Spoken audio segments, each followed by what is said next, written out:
नमस्कार। प्राइम न्यूजमा स्वागत छ। म संगीता कटुवाल। म दिपेश किमिरे। सुरु गरौं आजका हेडलाइन्सबाट। एमसीसी र बीआरआईलाई लिएर चीन र अमेरिकाको सक्रियता बढ्दो। अमेरिकी विदेश मन्त्री भोलि नेपाल आउने, कूटनीतिक चातुर्यता देखाउन नेताहरूलाई सुझाव। कृषि क्षेत्र ध्वस्त हुने गरी लम्पी स्किन संक्रमण फैलिँदा पनि सरकार बेखबर। झण्डै 27,000 गाई गोरु मरे। खोप व्यवस्थापनमा उदासीन। स्थानीय सरकार अझै निकम्मा। आगामी आर्थिक वर्षको बजेट दुवै सदनबाट पारित। मौद्रिक नीति ल्याउने तयारीमा राष्ट्र बैंक। अर्थतन्त्र चलायमान बनाउन खुकुलो नीति लिने गभर्नरको आश्वासन। पाकिस्तानको ग्यारिसन क्षेत्रमा भएको भिडन्तमा 9 सैनिक सहित 14 जनाको मृत्यु। कुर्रम जिल्लामा 2 जाति बीचको झडपमा परि 13 जनाको ज्यान गयो। र काठमाडौँमा जारी एनबीए भलिबल प्रतियोगितामा एपीएफद्वारा न्यू डायमन्ड एकाडेमी सोझो सेटमा पराजित। एभरेस्टमाथि आर्मीको सहज जित।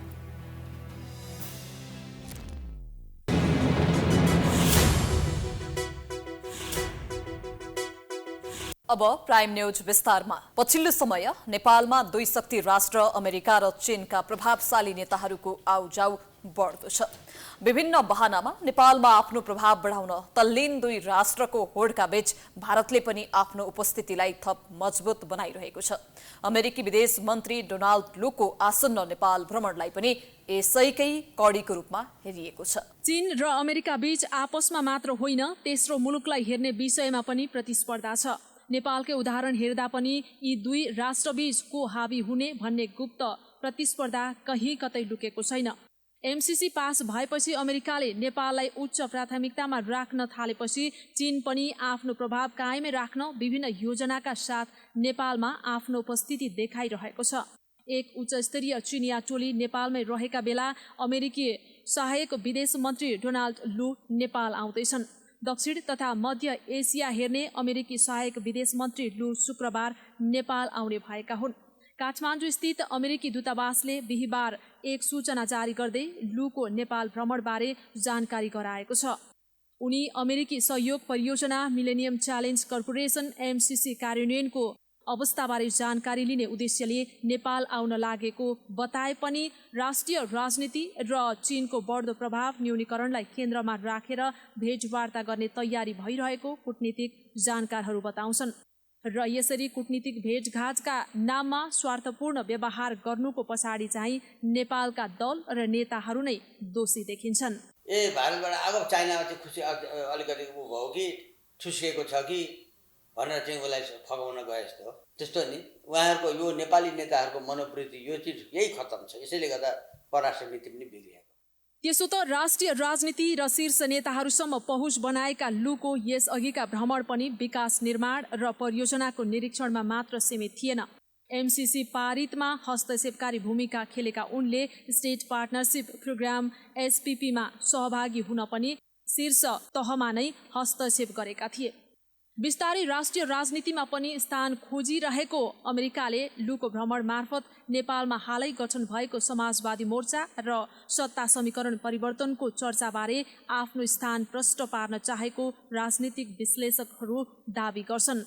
यता एमसीसी पास भएपछि आफू छायामा परेको महसुस गरेको चीनले पनि सरकारदेखि राजनीतिक दल र विकास निर्माणका योजना मार्फत आफ्नो उपस्थिति देखाउन प्रयासरत छ भने छिमेकी मुलुक भारत पनि आफ्नो प्रभाव कायमै राख्न चाहेको छ। सबै राष्ट्रले आफ्नो आफ्नो पक्षमा मान्छे पार्न खोज्छ। चाइनिजहरू अलिक खुलस्त थिएनन्, अब खुलस्त भएर आए, त्यति मात्रै फरक हो। इन्डियनको एगेन्स्टमा हामी गरिदिनु भएन। यो त कूटनीति हो, परराष्ट्र नीतिको हो। त्यस कारणले जो आए पनि फरक पर्दैन। प्रधानमन्त्री प्रचण्डको भारत भ्रमणलाई विशेष महत्त्व दिएर विभिन्न विकासका योजनामा सहकार्य अघि बढाएको उसले राजनीतिक दलहरूसँगको सम्बन्धलाई पनि विशेष महत्त्व दिँदै आएको छ। प्रधानमन्त्रीको भ्रमण भएको 2 महिना नपुग्दै माओवादी केन्द्रका उपाध्यक्ष पम्फा भुसालको नेतृत्वमा एउटा टोली सत्तारूढ भाजपाको केन्द्रीय कार्यालयको निमन्त्रणामा त्यसतर्फ प्रस्थान गर्ने तयारीमा छ। उनीहरूलाई भाजपा अध्यक्ष जेबी नड्डाले आफ्नो मुख्यालयमा स्वागत गर्ने भएका छन्। यसको पनि कूटनीतिक अर्थ नेपालसँगको सम्बन्ध मजबुत बनाउनु नै हो। देशमा विकसित मुलुकको चासो बढ्नु सकारात्मक हो। उनीहरूको चासो र प्रभावलाई राष्ट्रहित अनुकूल प्रयोग गर्ने कौशलता भने नेपाल सरकारले प्रदर्शन गर्न आवश्यक देखिन्छ। चीनले विश्वलाई एक क्षेत्र र एक सडकको माध्यमबाट जोड्न अघि सारेको belt and road initiative BRI परियोजनामा नेपालले हस्ताक्षर गरेको 6 वर्ष बितेको छ, तर काम भने अगाडि बढ्न सकेको छैन। सरकारले भने BRI कार्यान्वयनका लागि छलफल भइरहेको बताउने गरेको छ, तर कतिपय बनिसकेका योजनालाई चीनले BRI अन्तर्गतको भनेपछि विभिन्न शङ्का उब्जिएको छ। चीनले विश्वलाई एक क्षेत्र र एक सडकको माध्यमबाट जोड्न belt and road initiative BRI परियोजनाका माध्यमबाट विशाल र महत्त्वाकांक्षी परियोजना अगाडि सारेको छ। यो परियोजनामा नेपालले 9 वटा योजना चयन गरेको भए पनि कार्यान्वयन भने शून्य छ। परियोजना अन्तर्गत काठमाडौँ केरुङ रेलमार्ग निर्माणका लागि 280 अर्ब लाग्ने अनुमान गरिएको छ। त्यो योजना कार्यान्वयन गर्न चीनले अनुदान मात्र दिने सम्भावना छैन, बरु उसले महँगो ऋण उपलब्ध गराउने र नेपाल चीनको ऋणको चङ्गुलमा फस्ने सम्भावना देखिन्छ। परियोजना सञ्चालन गर्न नेपालले सन् 2017 मा हस्ताक्षर गरेको भए पनि काम भने अगाडि बढेको छैन। यता परराष्ट्र मन्त्री NP साउथले भने BRI कार्यान्वयनका लागि छलफल भइरहेको दावी गरेका छन्। नेपाल र चीन बीच 2017 मा BRI सम्बन्धी सम्झौता पत्रमा हस्ताक्षर भएको हो। सोही अनुसार दुई देशको बीच BRI कार्यान्वयन योजनामा छलफल जारी रहेको छ। सरकारले नै BRI कार्यान्वयनका विषयमा छलफल भइरहेको बताइरहँदा चीनले भने एक कदम अगाडि बढेर बनिसकेका योजनालाई BRI अन्तर्गतको योजना भनिदिएको छ। असार 8 र 9 गते पोखरामा आयोजना गरेको डागेगन फेस्टिभलको समारोहमा नेपालका लागि चिनिया राजदूत छन सोगले पोखरा अन्तर्राष्ट्रिय विमानस्थललाई BRI परियोजना अन्तर्गत भनेपछि थप अन्यल सृजना भएको हो। प्रधानमन्त्री प्रचण्ड आगामी सेप्टेम्बरमा चीन भ्रमणमा जाने तयारीमा छन्। उक्त भ्रमणका क्रममा BRI परियोजनाबारे प्रधानमन्त्रीले स्पष्ट हुने गरी चीनसँग कुरा गर्नुपर्ने र नागरिकलाई यथार्थ जानकारी दिनुपर्ने दबाव बढेको छ। चिनिया चाहिँ राजदूतले जब हाम्रो अथोरिटीको सामु उभिएर यो BRI अन्तर्गतकै प्रोजेक्ट थियो हाम्रो र यहाँ लागू भएको छ भनिसकेपछि होइन भने यो कारणले यो चाहिँ नि होइन है भनेर भन्न सक्नु पर्थ्यो। त्यो पनि नभन्ने, चिनिया राजदूतले भन्यो भन्ने, चीनमा जाँदाखेरि उनीहरूले के भन्ने कुरा भने त्यो कुरा यहाँ प्रश्न नभन्ने, त्यो कुरा चल्या छ भन्ने, के कुरा चल्ने कुरा त अहिले हो र। हामीले BRI को प्रोजेक्टमा त उहिले एग्रिमेन्टमा सही गरेका छौँ, अनि BRI अन्तर्गत हो अथवा होइन भन्ने कुरालाई क्लियर गर्नुपर्ने त सरकारको कुरा हो नि। चीनले नेपालको राजनीतिमा अप्रत्यक्ष रूपमा हस्तक्षेप गर्ने गरेको चर्चा हुने गरेको छ। कम्युनिस्ट पार्टीको सत्ता भएको चीनले नेपालका वामपन्थी शक्तिहरूप्रति सदा सहायता देखाउने गरेको छ। अबको निकट भविष्यमा नै प्रधानमन्त्री प्रचण्ड चीन भ्रमणमा निस्किने भएका छन्। यस्तो अवस्थामा द्विपक्षीय हित बाहेक अन्य विषयमा नेपाल चढाको हुनुपर्ने परराष्ट्रका जानकारहरूको भनाइ छ। नेपालको राजनीतिमा पछिल्लो समय गठबन्धन प्रवृत्ति स्थापित जस्तै भइसक्यो। कहिले चुनावका लागि त कहिले सरकार निर्माणका लागि दलहरूबीच गठबन्धन भइरहेको छ, जसका कारण सरकार पनि 5 वर्ष टिक्नेमा विश्वास गर्न नसकिने अवस्था छ। अहिले भने तत्काल गठबन्धन फेरबदल हुने र सरकार परिवर्तन हुने सम्भावना देखिँदैन। नेपालका दलहरूको गतिविधि केवल स्वार्थका लागि मात्रै भइरहन्छ भन्दा फरक नपर्ला। देश र जनताको हितमा काम गर्न कसैलाई मन छैन। सत्तामा पुग्ने र स्वार्थ पूरा गर्ने लक्ष्य मात्रै देखिन्छ, जसका कारण गठबन्धन बन्ने र भत्किने क्रम चलिरहन्छ। अघिल्लो वर्षको पुसमा सत्ता स्वार्थका लागि नेकपा एमाले, नेकपा माओवादी केन्द्र, रासोपा, राप्रपा, जसपा जनमत पार्टी र नागरिक उन्मुक्ति पार्टी मिली 7 वटा दल मिलेर पुष्पकमल दाहाललाई प्रधानमन्त्री बनाए। उक्त सरकार बन्दै गर्दा राष्ट्रपति, उपराष्ट्रपति, सभामुख, उपसभामुख, मन्त्री र प्रदेश सरकारको नेतृत्वमा भागबण्डा गरेर स्वार्थ पूरा गरिएको थियो। तर स्वार्थको भागबण्डा कार्यान्वयन नभएपछि 7 दलीय गठबन्धन भत्कियो र प्रचण्ड, एमाले लगायतका दल छाडेर काङ्ग्रेससँग गठबन्धन गर्न पुगे। सत्ता स्वार्थका लागि नै काङ्ग्रेस पनि माओवादीसँग मिल्न तयार भयो। अहिले 5 दलीय सत्ता गठबन्धनले सरकार चलाइरहेका छन्। तर यही बीचमा प्रधानमन्त्री प्रचण्डले अर्को स्वार्थका लागि समाजवादी मोर्चा बनाए। मोर्चा देखाएर प्रचण्डले एमाले र काङ्ग्रेसलाई नियन्त्रणमा राख्न खोजेको आरोप लाग्ने गरेको छ। एमाले भने सत्ता गठबन्धन हुँदाहुँदै समाजवादी मोर्चा बनाउनु पर्ने, सत्ता गठबन्धनमा विश्वासको वातावरण नरहेको भन्दै काङ्ग्रेसलाई सचेत गराइरहेको छ। सत्ता गठबन्धनको प्रमुख पार्टी नै भयो नेपाली काङ्ग्रेस, यसले के भन्ला? सत्ता गठबन्धनमै भएका दलहरूले अझै सरकारको नेतृत्व गरिरहनु भएको नेता स्वयंले पहल कदमी लिएर अर्को मोर्चा बनाउन थालेपछि त्यो सत्ता गठबन्धनको चाहिँ विश्वासको आधार कस्तो होला, के होला, प्रश्न त्यही उठ्ला, होइन? जवाब कसरी आउला, यी तमाम कुराहरू छन्। नेपाली काङ्ग्रेसले मोर्चाका विषयमा आधिकारिक रूपमा केही बोलेको छैन। कम्युनिस्टहरू कमजोर बन्दै गएपछि प्रजातान्त्रिक शक्तिसँग प्रतिस्पर्धा गर्नका लागि मोर्चा बनाएको हुन सक्ने काङ्ग्रेस नेताहरूको बुझाइ छ। डेमोक्रेटिक स्पेसभित्र अरू शक्तिहरू पनि जन्मिने परिस्थिति बनेर गयो। त्यस कारणले चाहिँ अब त्यो कम्युनिस्ट त्यो ब्रान्डभित्र चाहिँ धेरै शक्ति केन्द्रहरू हुँदा अब डेमोक्रेटिक स्पेसभित्र रहेका पार्टीहरूसँग प्रतिस्पर्धा गर्न सकिँदैन भन्ने लागेर उहाँहरू सङ्गठित हुन खोज्नु भएको हो कि? नेकपा माओवादी केन्द्रले भने मोर्चाका कारण एमाले र काङ्ग्रेस सशङ्कित हुनु आवश्यक नरहेको बताइरहेको छ। मोर्चालाई देखाएर काङ्ग्रेस एमालेसँग मिल्ने र प्रचण्ड सरकार ढाल्ने सम्मको टीका टिप्पणी भइरहँदा माओवादी केन्द्रले भने यस्तो परिस्थितिको कल्पना समेत गरेको छैन। भर्खरै एमाले र काङ्ग्रेसका बिचमा समीकरण बनिहाल्ने, मोर्चा बनिहाल्ने र उहाँहरूले नयाँ ढङ्गले यो कोर्सलाई परिवर्तन गर्नेतिर जानका लागि त्यति सजिलो वातावरण र आधार छैन। घटनाक्रमहरू त्यसरी गएको पनि छैन। मलाई के लाग्छ भने हामीले समाजवादी आन्दोलनलाई सशक्त बनाएर लैजाने भन्दा बित्तिकै काङ्ग्रेस एमाले अरू कोही तर्सन यसमा जरुरी छैन। दलहरूले कुनै पनि कालखण्डमा एकले अर्कोलाई ढुक्कसँग विश्वास गर्ने गरेको पाइँदैन। स्वार्थको राजनीतिका कारण कुन बेला सरकार ढल्छ र नयाँ समीकरण बन्छ भन्ने कुराको ठेगान नै हुँदैन, जसका कारण देश र जनताको हितमा काम गर्नतिर ध्यान जानै सकेको छैन। प्राइम न्युज जारी छ, हामी ब्रेकपछि आउँछौँ।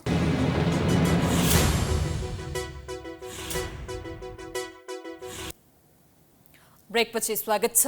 अब बाँकी न्युज। लम्पी स्किन रोग महामारीकै रूपमा फैलिरहँदा सरकार भने नियन्त्रणमा उदासीन बन्दै आएको छ।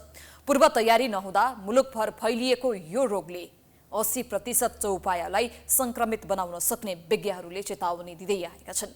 तर रोग नियन्त्रणका योजना र राहतका कार्यक्रम ल्याउनेतर्फ सरकारको ध्यान अझै जान सकेको छैन। गर्मीयाम सुरु भए लगत्तै देखा परेको लम्पी स्किन रोग सबैजसो जिल्लामा महामारीको रूप लिइसकेको छ। यस रोगका कारण लाखौं पशु प्रभावित छन्। कयौं किसानका गोठ नै रितिएका छन्। किसानको आम्दानीको स्रोत नै बन्द भएको छ। बालीडाली लगाउने सिजनमा धमाधम गोरु मर्दा खेत रोपाइमा समेत असर परेको छ। वस्तुभावमा देखिएको यस रोगको बारेमा किसानलाई खासै जानकारी समेत छैन।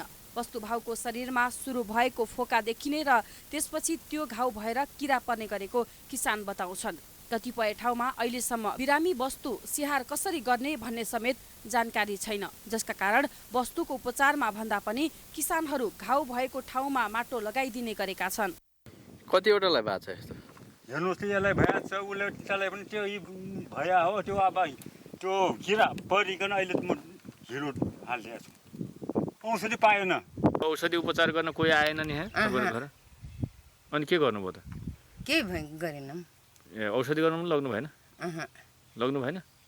त्यहाँ त्यो यिनीको औषधि गर्ने ठाउँ देखिया थिएनौँ। सबले भन्न लाग्यो पशु अस्पतालमा लग्न पर्छ भनेर भने।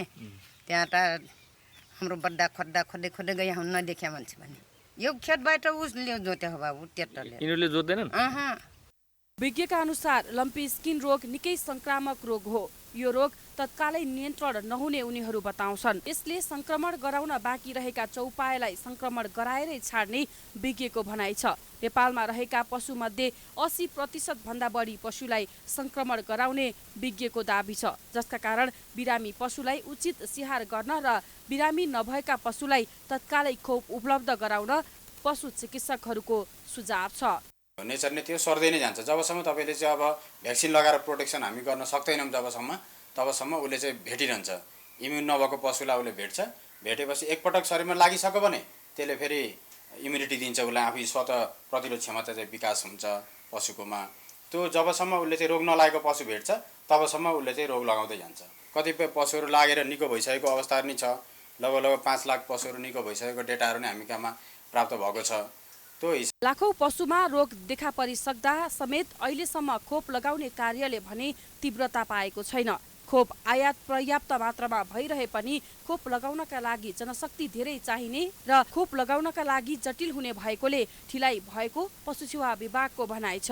विशेष गरी यो रोग पशु संक्रमित भएको बेलामा, पशु बिरामी भइरहेको बेलामा चाहिँ प्राविधिक रूपले खोप लगाउन उपयुक्त हुँदैन, किनभने पशु आफै तनावमा हुन्छ। त्यतिखेर चाहिँ खोप लगाउँदाखेरि यसले झन् स्ट्रेस क्रिएट गरेर पशु मर्न सक्ने हुने हुँदाखेरि बिरामी पशुलाई खोप लगाउने भन्दा पनि उपचार गर्ने कार्य गर्दाखेरि कहिले चाहिँ त्यो खोप कम भएको छ भने सुरुमा खोपको उपलब्धता पर्याप्त थिएन हैन, रिसोर्स थिएन अनि पछि रोगको संक्रमण बढ्दै गइसकेपछि अहिले स्थानीय सरकारबाट पनि संघीय सरकारबाट पनि रिसोर्सहरू पनि उपलब्ध भएको छ र पशुको सन्दर्भमा खोप लगाउन पनि के गाह्रो हुन्छ। पशुसेवा विभागले खोप पर्याप्त मात्रामा आएको दाबी गरिरहँदा यता तुलसीपुर उपमहानगरपालिकाको पशु शाखाले भने पर्याप्त औषधि नभएर रोग नियन्त्रणमा कठिनाइ भएको बताएको छ। अब हामीसँग भएको चाहिँ हामीले यहाँको पशुलाई चाहिँ उपचार गरिरहेका छौँ। अनि वडामै यदि धेरै नै फैलिन थाल्यो, धेरै फैलिएको ठाउँमा चाहिँ वडासँग समन्वय गऱ्यो, उहाँले चाहिँ वडा औषधिको व्यवस्थापन गरिदिनुहुन्छ, हामीले चाहिँ प्राविधिक सहयोग गर्छौँ। मास उपचारको लागि चाहिँ हामीसँग अहिले स्रोत छैन, त्यस्तो हामीसँग औषध त्यो स्टकमा चाहिँ छैन। त्यस्तो खासै अहिले स्टक धेरै छैन, अलिअलि छ हामीसँग उपचार गर्ने। अहिले जोस् थोरै अवस्थामा चाहिँ हामी सेवा दिन सक्ने अवस्थामा छौँ। त सयौँको सङ्ख्यामा भोलि अब फेरि नयाँ आउटब्रेक भयो भने त्यो बेलामा अहिलेकै हामीसँग भएको औषधले चाहिँ हामी पूर्ण रूपले नियन्त्रण गरेर त्यो उपचारको लागि हामी पूर्ण नहुन सक्छ। पशुसेवा विभाग विवरण अनुसार असार 25 गतेसम्म 7,64,638 पशुमा यो रोग देखा परेको छ। 4,93,439 पशु निको भए पनि 26,941 पशु मरेका छन्। 2,44,258 पशुमा अझै रोग सक्रिय रूपमा रहेको पशुसेवा विभागले जनाएको छ। अहिलेसम्म सबैभन्दा बढी कर्णाली प्रदेशमा 2,09,218 संक्रमित भएका छन् भने सुदूरपश्चिममा सबैभन्दा बढी पशुको मृत्यु भएको छ। त्यहाँ 2,07,98 पशुमा यो रोग देखा पर्दा 10,939 पशुको मृत्यु भएको छ। नेपाली कांग्रेसका नेता तथा हालका स्वास्थ्य तथा जनसङ्ख्या मन्त्री मोहन बहादुर बस्नेत एक अभिव्यक्तिका कारण विवादमा मुछिएका छन्। मन्त्री बस्नेतले कर्मचारी सरुवा तथा खटन पटनको प्रसङ्गमा आत्महत्या गरिदिन्छु भन्दै धम्की दिने कर्मचारीलाई डोरी किनेर दिनु र झुन्डिनु भनिदिएको अभिव्यक्तिले उनी आलोचित बनेका हुन्। नेपाली कांग्रेसका नेता तथा स्वास्थ्य तथा जनसङ्ख्या मन्त्री मोहन बहादुर बस्नेतले एकपटक होइन पटक पटक दिएको एक अभिव्यक्तिका कारण विवादमा मुछिएका छन्। मन्त्री बस्नेतले सोमबारको एक कार्यक्रममा सरुवा गरे आत्महत्या गर्छु भन्ने कर्मचारीलाई डोरी किनेर दिन सल्लाह दिएको बताएका थिए। मलाई सरुवा थमाउँदै नगर्ने हो भने म तपाईकै अगाडि आत्महत्या गर्छु भनेर सचिवज्यूको हार धारणा गर्छु। दुईटै सचिव पकाउनु भयो के भने यस्तो त गर्छु भनेर चाहिँ अब महिला सचिव पनि हुन्छ, मन कमल हो, गाह्रै भयो के गर्ने मन्त्रीज्यू भन्नु। मैले भने डोरी लगाएर दिनुहोस् भन्ने मैले डोरी लगाएर दिनुहोस्, तपाईँ कहाँ झुन्डिन अप्ठ्यारो भयो भने म कहाँ पठाइदिनुहोस् भने। त्यस्तै आफूले स्वास्थ्य तथा जनसङ्ख्या मन्त्रालय सम्हालेपछिको 2 महिनामा गरेको उपलब्धिका विषयमा आयोजना गरेको अन्तर्क्रियामा पनि अर्को अभिव्यक्ति दिएका थिए। हुँदा हुँदा कोही कोही त यहाँ आत्महत्या गर्छ भनेर पनि आएछ। हाम्रो चाहिँ सचिवहरू दायाँ बायाँ हुनुहुन्छ, एक दिन त एउटाले आएर म यहाँ आत्महत्या गर्छु भनेछ। सचिवहरू अब त्यस्तो घटना घट्ला कि मान्छे भट्टाबाट आत्महत्या गरेर अलिक डराउनु पनि भएको छ। म कहाँ आइपुग्नु भयो, अझ झन् उहाँ त कमलो मन, उहाँले लो के गर्नै पर्यो आत्महत्या गर्छु भनेर भन्नुभयो। मैले के भने मैले त कुरा बुझिरहेको छु, उसो भए डोरी लगिदिनुहोस् भन्ने। मैले डोरी लगिदिनुहोस् र सचिवज्यूहरूका झुन्डिन अप्ठ्यारो लाग्यो भने मन्त्रीको घेर्ना गरेर झुन्डिने भनिदिनुहोस् भने। आफ्नो अभिव्यक्ति आलोचित भएपछि दबावमा परेका मन्त्री बस्नेतले बिहीबार राष्ट्रिय सभामा स्पष्टीकरण दिने प्रयास गरे। ट्रमा सेन्टरमै चाहिन्छ मलाई, भएन भने म आत्महत्या गर्छु भनेर मेरो मन्त्रालयमा आएर चाहिँ सचिवज्यूहरू आएर कराउन थाले। दौडेर आएर आउनुभयो, आत्महत्या गर्छु भन्छु, अब के गर्ने हजुर भनेर चाहिँ हाम्रो त एकजना सचिवज्यू महिला पनि हुनुहुन्छ, पुरुष पनि हुनुहुन्छ, अर्को उहाँहरू आत्तिन लाग्नु। मैले भने यो सबै नौटङ्की हो, नाटक हो, कडाइका साथ तपाईँहरू प्रस्तुत हुनुहोस्। ध्यानै म आत्महत्या गर्छु भने मैले म ढाड्दिनँ। अब तपाईँ कहाँ गर्छु भने म कहाँ गएर पढाइदिन्छु आत्महत्या गर्न भने मैले त्यो कुरालाई अहिले सामाजिक सञ्जाल अलि लेखेर चाहिँ मन्त्रीले यसो भने उसो भन्यो, यहाँ कुरा उठिरहेछ। मन्त्री जस्तो गरिमामय पद सम्हालेर बसेका बस्नेतले पटक पटक यस्ता अभिव्यक्ति दिइरहँदा उनको निकै आलोचना भएको छ। नेपाल चिकित्सक सङ्घले अभिव्यक्ति फिर्ता लिन माग गरेको छ। त्यस्तै राष्ट्रिय स्वास्थ्य कर्मी महासङ्घ नेपालले स्वास्थ्य मन्त्रीको अभिव्यक्ति आपत्तिजनक भएको भन्दै राजीनामा दिनुको विकल्प नभएको ठहर गरेको छ।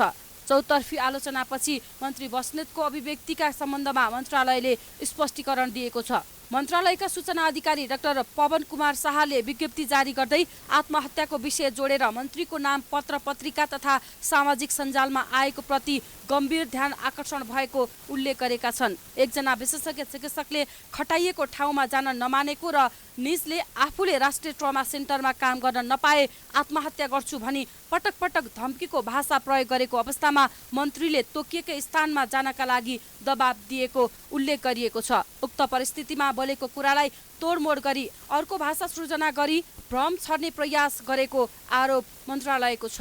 राष्ट्रिय प्रजातन्त्र पार्टी राप्रपाले पार्टीमा काम नगरी नेता हुन नपाइने व्यवस्था सहितको नवीन राप्रपा 2080 को कार्ययोजना सार्वजनिक गरेको छ। बिहिबार पार्टी कार्यालय धुम्बाराहीमा पत्रकार सम्मेलन गर्दै राप्रपाले राप्रपा अब नवीन राप्रपा कार्ययोजना अन्तर्गत नव परिकल्पना, नव परिचय र नव प्रस्तुति मूल नारा सहित जनताको घर दैलोमा राप्रपा अभियान समेत सुरु गरेको जनाएको हो।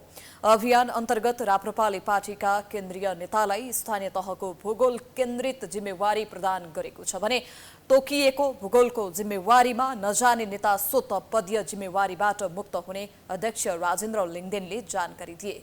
अहिले समग्र क्रियाकलापहरू परिचालन गर्नको लागि 6 महिनाको लागि नेताहरूलाई भूगोलमा अनिवार्य जोडिएर बस्ने व्यवस्था हामीले मिलाएका छौँ। अहिले राष्ट्रिय प्रजातन्त्र पार्टीले केन्द्रीय कार्य समितिमा कम्तीमा 40 जनाको सङ्ख्या भनेको 40 वर्ष मुनिको सङ्ख्या चाहिँ अनिवार्य रूपमा प्रतिनिधित्व गराउने भनेर भनेका छौँ र 7 जना केन्द्रीय कार्य सम्पादन समितिमा प्रतिनिधित्व गराउने भनेर भनेका छौँ। राप्रपाले 6 महिनाभित्रमा 165 निर्वाचन क्षेत्रसम्म प्रशिक्षण कार्यक्रम सम्पन्न गरिने जनाएको छ।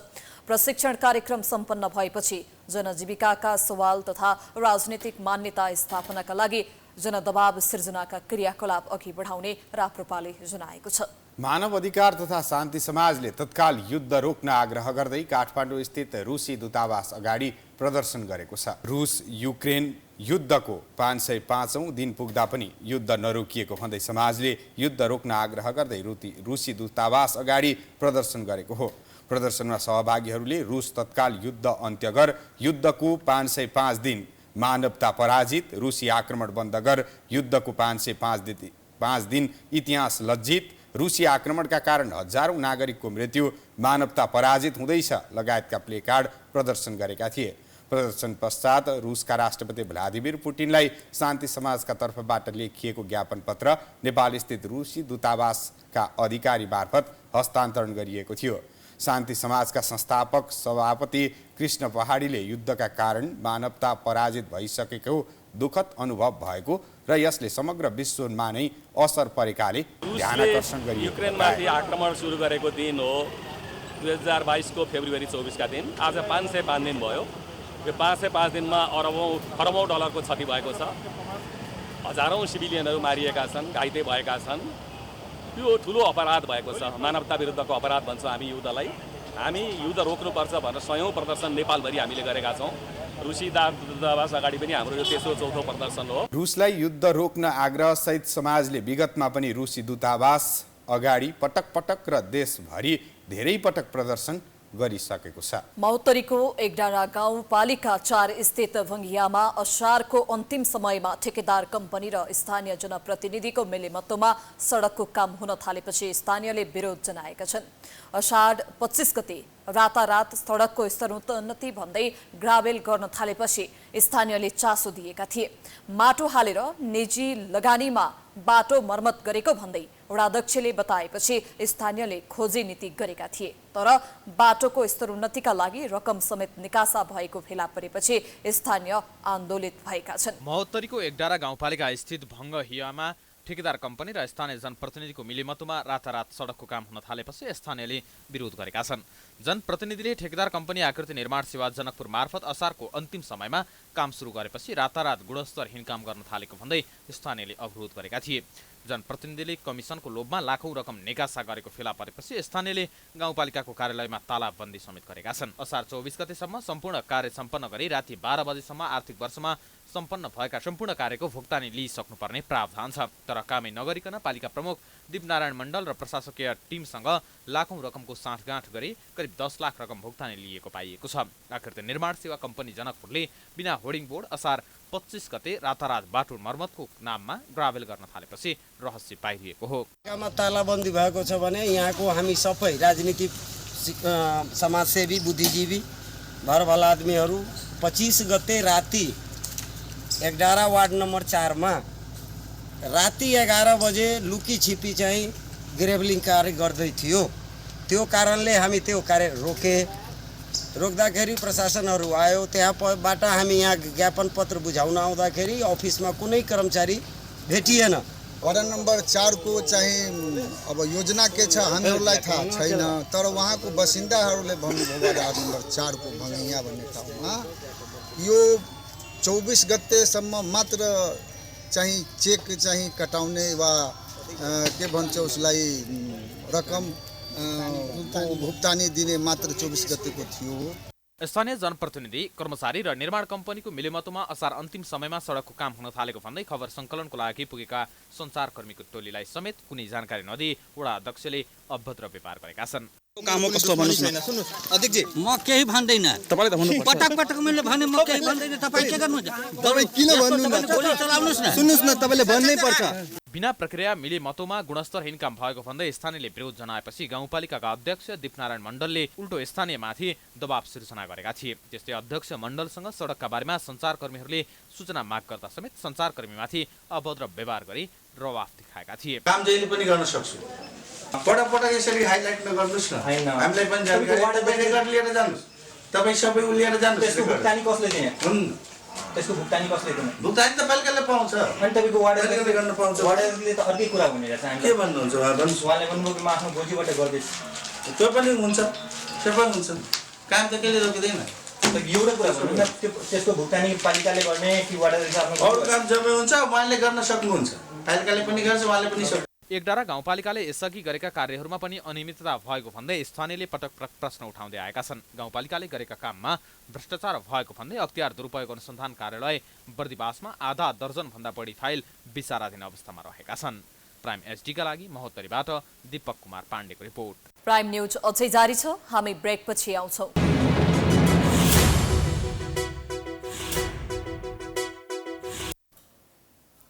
ब्रेकपछि स्वागत छ। अब बिजनेस न्यूज।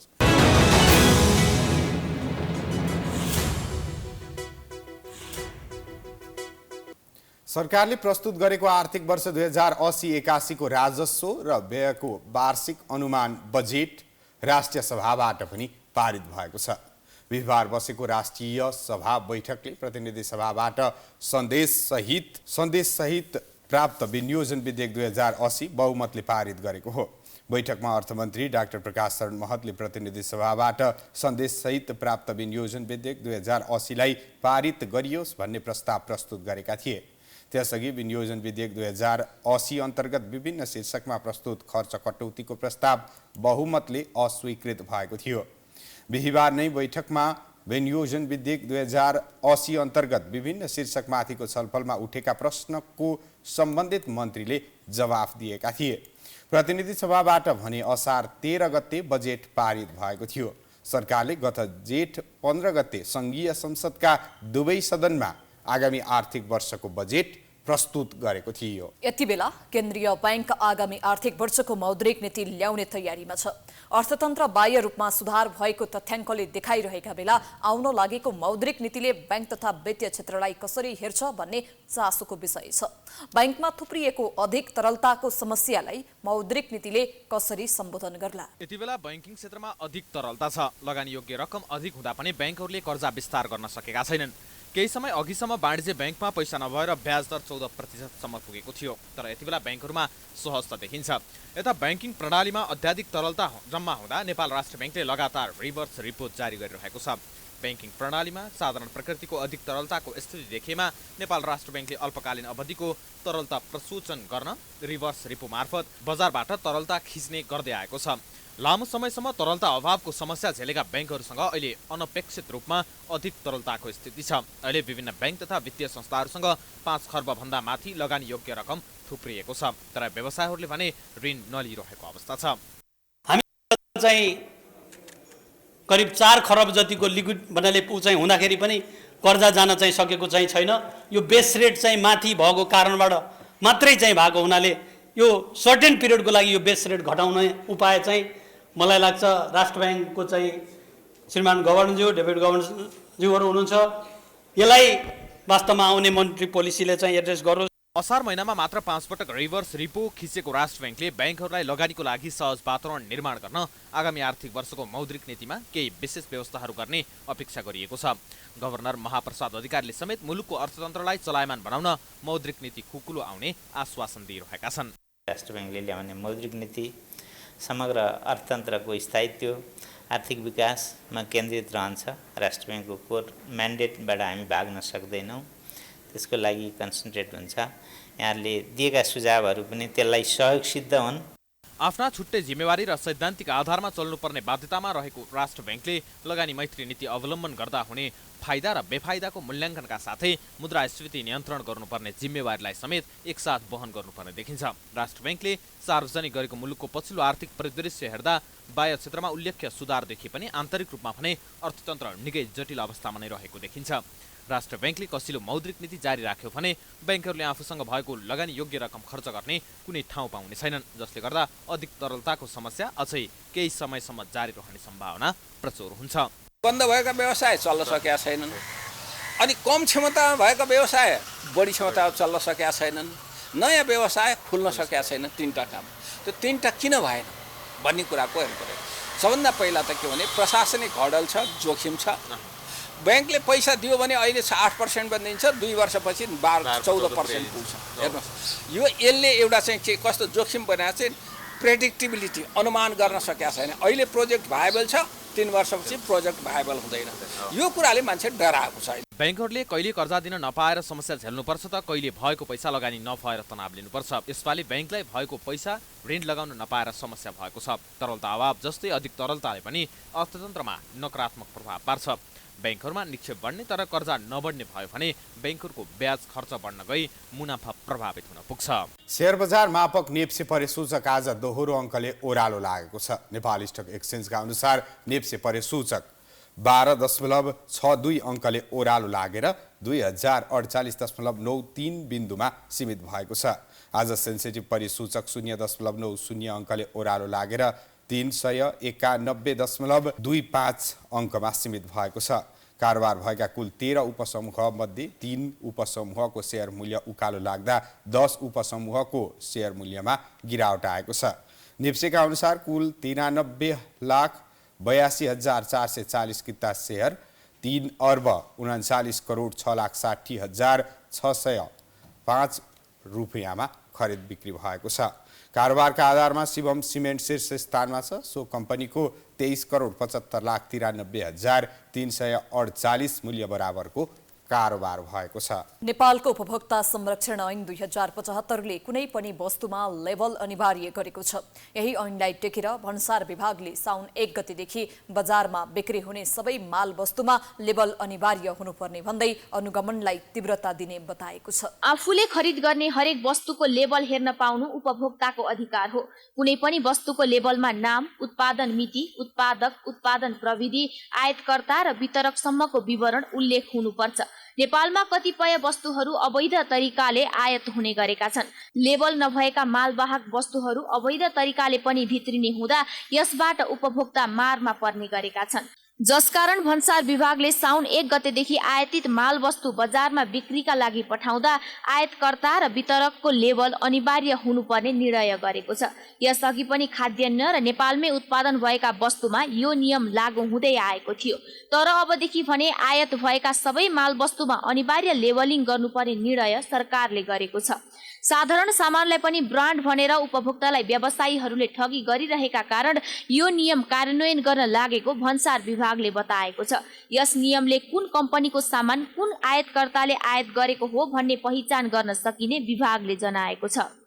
मालवस्तुहरू उपभोक्तासम्म पुग्दाखेरि त्यो मालवस्तु चाहिँ वैध अथवा अवैध कुन बाटोबाट चाहिँ प्रवेश गरेको हो भन्ने कुरालाई पनि हेर्नुपर्ने हुन्छ, जसले चाहिँ पैठारीकर्ताहरूलाई पनि आफ्नो वस्तु बाहेक अन्य वस्तुहरूको बारेमा जिम्मेवारी लिन नपर्ने, उपभोक्ताले पनि कुनै किसिमको अवैध सामानहरू खरिद गर्दाखेरि विभिन्न झन्झट अथवा स्वास्थ्यको दृष्टिकोणले चाहिँ समस्याहरू भोग्न नपर्ने हुनाले यो उद्देश्य चाहिँ उपभोक्ता हित संरक्षणसँग जोडिएको छ। त्यस्तै बजारमा सामान पठाउनु अघि पनि लेबल लगाउन सकिने भन्सार विभागले जनाएको छ।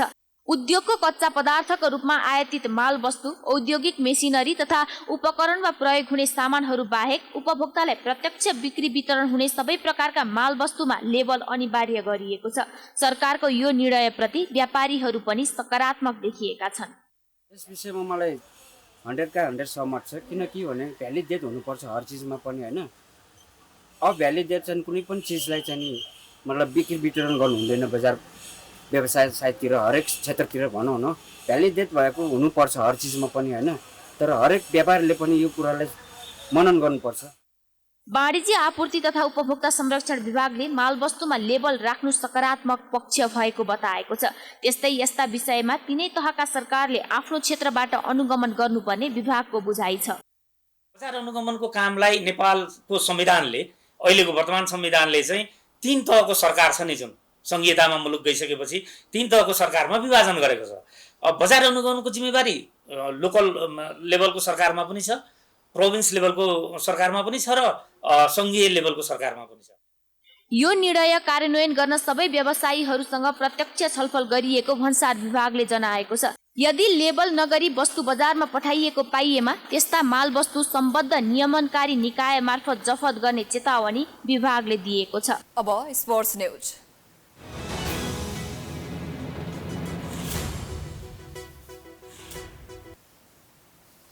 काठमाडौँमा जारी 7औं संस्करणको एनभीए महिला तथा पुरुष राष्ट्रिय भलिबल क्लब लेगमा महिलातर्फको खेलमा विभागीय टोली नेपाल एपीएफ क्लब विजयी भएको छ।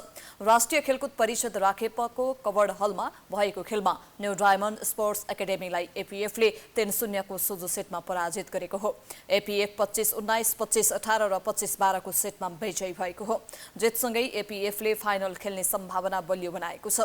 त्यस्तै आजै भएको महिलातर्फको अर्को खेलमा त्रिभुवन आर्मी क्लबले एभरेस्ट क्लबमाथि 3-0 को सोझो सेटमा जित हासिल गरेको छ। आर्मीले एभरेस्टलाई 25-12, 25-19 र 25-19 ले पराजित गरेको हो। प्रतियोगितामा महिलातर्फ 6 तथा पुरुषतर्फ 7 टोलीको सहभागिता रहेको छ। महिला र पुरुषतर्फ शीर्ष 2 मा रहने टोली बीच फाइनल खेल असार 30 गते हुने भलिबल संघले जनाएको छ। खेलकुद मन्त्री डिगबहादुर लिम्बुले खेल क्षेत्रको पूर्वाधार निर्माण गर्न छुट्टै इकाइ गठन गर्ने बताएका छन्। राष्ट्रिय सभा बैठकमा विनियोजित बजेटमाथि उठेका प्रश्नको जवाफ दिँदै मन्त्री लिम्बुले पूर्वाधारको क्षेत्रमा मन्त्रालयको पुँजीगत खर्च 9% मात्रै देखिएकाले खेल क्षेत्रको पूर्वाधार निर्माण गर्न छुट्टै इकाइ गठन गर्ने जानकारी दिए। उनले 1 वर्षभित्र साहसिक पर्यटकीय खेलकुद प्रतियोगिता आयोजना गरेर पर्यटन क्षेत्रको विकास गर्ने पनि धारणा राखे। क्रिकेटको सफलतालाई मध्यनजर गर्दै कीर्तिपुर, मूलपानी, विराटनगर र नारायणी रङ्गशालालाई सुविधा सम्पन्न बनाएर 12 महिनामा नै अन्तर्राष्ट्रिय खेल खेल्ने वातावरण निर्माण गर्ने उनले बताए। मन्त्री लिम्बुले राष्ट्रिय खेलाडीहरूको जीवन बिमा गरेर ढुक्कसँग खेल खेल्ने अवसर सरकारले प्रदान गर्ने बताए। यो यात्रु बिमा जस्तो गरेर अहिलेसम्म यहाँ खेलाडीले खेलिरहेको अवस्था रहेछ। र एकदम अभिभावकहरू पनि चिन्तित खेल खेल्दै गरेर कि छोराछोरीलाई के भइहाल्छ कि भन्ने चिन्ताले आमाबाउले पिरोलिरहेको अवस्था छ। त्यस कारण आगामी दिनमा चाहिँ यो खेलाडीहरूको जीवन बिमा गरेर चाहिँ यो ढुक्क भएर खेल्ने खालको वातावरण बनाउनको निमित्त त्यसको नीति चाहिँ गत रूपमा यो निर्णय अगाडि बढाउने गृह कार्य भइरहेको कुरामा जानकारी गराउन चाहन्छु। उनले 15 वर्ष मुनिका बालबालिकाहरूलाई विद्यालय स्तरमै खेलका माध्यमबाट विकास गर्ने आगामी आर्थिक वर्षको बजेटका आवश्यक व्यवस्था मिलाइएको जानकारी दिए। हामी प्राइम न्यूजको अन्त्यमा आइपुगेका छौं। जाँदा जाँदै हेडलाइन्स पुनः एकपटक। एमसीसी र वीआरआईलाई लिएर चीन र अमेरिकाको सक्रियता बढ्दो। अमेरिकी विदेश मन्त्री भोलि नेपाल आउने। कूटनीतिक चातुर्यता देखाउन नेताहरूलाई सुझाव। कृषि क्षेत्र ध्वस्त हुने गरी लम्पी स्किन संक्रमण फैलिँदा पनि सरकार बेखबर। झण्डै 27,000 गाई गोरु मरे। खोप व्यवस्थापनमा उदासीन। स्थानीय सरकार झनै निकम्मा। आगामी आर्थिक वर्षको बजेट दुवै सदनबाट पारित। मौद्रिक नीति ल्याउने तयारीमा राष्ट्र बैंक। अर्थतन्त्र चलायमान बनाउन खुकुलो नीति लिने गभर्नरको आश्वासन। पाकिस्तानको ग्यारिसन क्षेत्रमा भएको भिडन्तमा 9 सैनिक सहित 14 जनाको मृत्यु। कुर्नम जिल्लामा 2 जाति बीचको झडपमा परि 13 जनाको ज्यान गयो। र काठमाडौँमा जारी एनभीए भलिबल प्रतियोगितामा एपीएफद्वारा न्यू डायमन्ड एकाडेमी सोझो सेटमा पराजित। एभरेस्टमाथि आर्मीको सहज जित।